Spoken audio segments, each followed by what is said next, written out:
Welcome to Saritha natural vibe. ఈరోజు special story Akshaya Tritiya. Akshaya Tritiya 2024 మే 10వ తారీఖు వచ్చింది. అక్షయ తృతీయ అనగానే ఆడవారంతా బంగారపు షాపులకి పరిగెడుతూ ఉంటారు.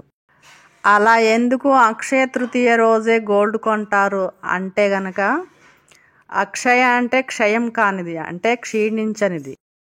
ఈ అక్షయ తృతీయ రోజు కొద్దిగన్నా బంగారం కొంటే లక్ష్మీదేవి అనుగ్రహానికి పాత్రులవుతారని చాలామంది నమ్మకం. అయితే బంగారం పెద్ద మొత్తంలో కొనలేని వారు చిన్న ముక్కు పుల్ల కానీ, చెవుల దిద్దులు కానీ ఇలా చిన్న చిన్నవి ఏదైనా 1 గ్రాములోనైనా కొనుక్కోవచ్చు. ఈ బంగారం కొనలేని వారు వెండి వస్తువులైనా కొనుక్కోవచ్చు. బంగారం కొన్న దానికంటే రెట్టింపు ఫలితం వెండి వస్తువులు కొనడంలో ఉంటుంది.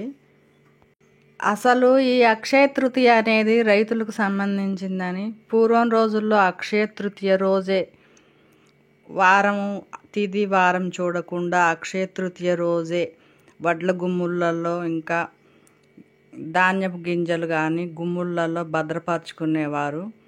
అలా చేయడం వల్ల నెక్స్ట్ ఇయర్కి వేసే విత్తనాలు ఇంకా రెట్టింపు ఫలితం వచ్చి రెట్టింపు పంట పండుతాయని ఒక నమ్మకం. అయితే అక్షయ తృతీయ రోజు ఉన్నవారందరూ గోల్డ్ షాపుల చుట్టూ పరిగెట్టి బంగారం కొంటుంటే, మరి మధ్యతరగతి వారి గురించి ఇంకా కడు పేదవారి గురించి ఏంటయ్యా అంటే, వాటికో ప్రత్యామ్నాయం ఉందని పురాణాలు చెప్తున్నాయి. మనం రోజువారీ వంటల్లో వాడే ఉప్పు కానీ, ఇలా వెండి వస్తువు కానీ, చిన్నపాటిది ఏదైనా తాబేలు బొమ్మ కొంటే మంచిది. ఇలా పసుపు కానీ, ఇంకా గంధం డబ్బాలు కానీ, కొత్త కుండ నీళ్ల కుండ కానీ ఇలా కొనడం వల్ల చాలా శుభ ఫలితాలు ఉంటాయని, మంగళకరమైన వస్తువులు కనుక చాలా శుభ ఫలితాలు ఉంటాయని, అక్షయ తృతీయ రోజు కొన్న ఈ వస్తువులకు కూడా లక్ష్మీదేవి అనుగ్రహం కలుగుతుందని పండితులైతే చెప్తున్నారు.